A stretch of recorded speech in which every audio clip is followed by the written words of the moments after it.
Welcome to Ridhima kitchen. வாங்க, இன்றைக்கி நம்ம வீட்டில் ஒரு தலைக்கறி குழம்பு பார்க்கலாம். நான் நம்ம வீட்டு காரத்துக்கு தகுந்த மாதிரி ஒரு 6-7 மிளகாய் எடுத்திருக்கேன், ஒரு 8 மிளகாய் எடுத்திருக்கிறேன்.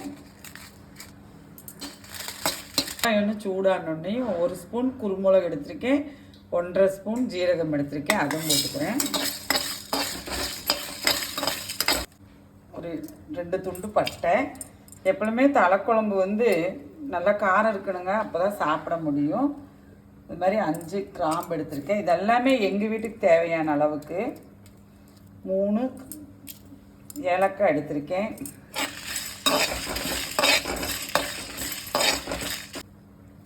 சோம்பு 1 ஸ்பூன் எடுத்திருக்கிறேன்.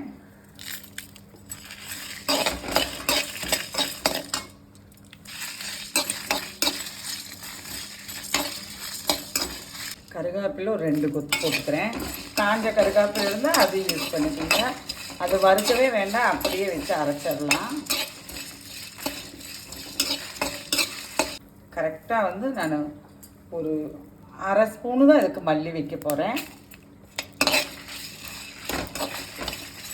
கொஞ்சம் கெட்டி வேணும்னா நீங்கள் முந்திரி பருப்பு வச்சுக்கலாம், கசகசா வச்சுக்கலாம். நான் அதெல்லாம் வைக்கல, அப்படியே நம்ம வீட்டில் செய்வோம். வைக்கும்போது காணிக்கிறேன் நான் வீடியோவில். பாருங்கள், நல்லா பொரிஞ்சு வருது. எடுத்துக்குவோம். தலைக்கறி தாளிக்கலாம். நம்ம தலைக்கறியில் கொழுப்பு நிறைய இருக்கும். எண்ணெய் எல்லாம் அளவாக விட்டுக்குங்க. எண்ணெய் காஞ்சிருச்சு. சோம்பு 1 ஸ்பூன் போட்டுட்டேன்.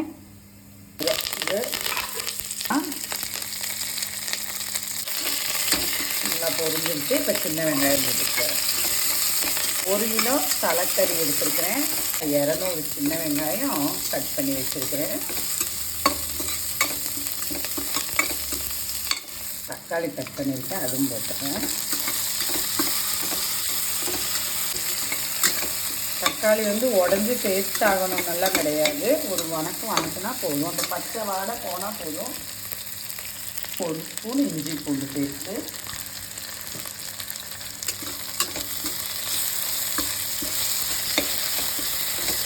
தலைக்கறி எல்லாம் கழுவி வச்சுட்டு அது போட்டுக்கிறேன்.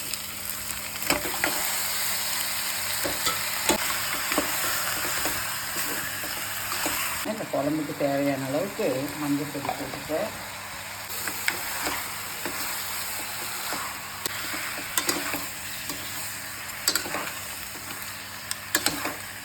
பாருங்கள், இது மாதிரி பொடி நைஸாக பொடிச்சிட்டு வந்துட்டேன். அதுவும் போட்டுற போகிறேன். நம்ம வருத்தமெல்லாம் அந்த பொடியை பொடிச்சிட்டு வந்துட்டேன்.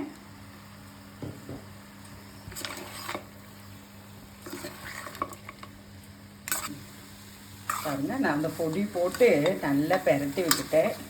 நல்லா பெரட்டி அதோட பச்சை மணம் ஒன்று மாறுறது நம்மளுக்கு நல்லாவே தெரியும்.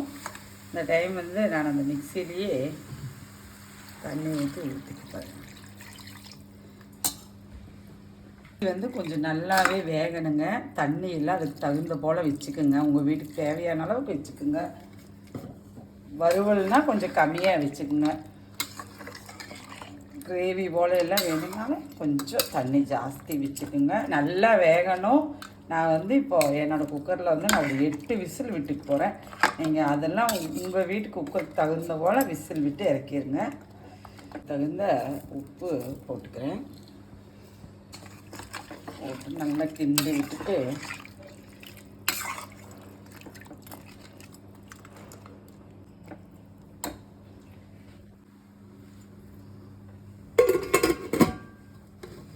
பாருங்கள், நான் ஒரு 8 விசில் விட்டுக்கு போகிறேன். பாருங்கள், நம்மளுக்கு தலைக்கறி வெந்துருச்சு. நான் ஒரு 8 விசில் விட்டுருக்கேன். நல்லா வந்துருச்சு. எப்பவுமே இந்த தலைக்கறி வேகும்போது பாருங்கள், பீஸ் எல்லாம் அப்படியே தலை ஓடு இருக்குல்லவா, அதிலிருந்து கலந்துக்கும். அப்படி நல்லா வேகணும். அப்போ தான் தலைக்கறி பாருங்கள் நல்லா வெந்திருக்கு. அப்புறம் இதெல்லாம் கொஞ்சம் கடித்து சாப்பிட்றவங்களும் சாப்பிடுவாங்க. இந்த டைம் நீங்கள் உப்பு காரம் எல்லாம் உங்களுக்கு அவ்வளவு தெரியாது. இப்போ நீங்கள் பார்த்துட்டு தேவையானதை போட்டுக்கலாம்.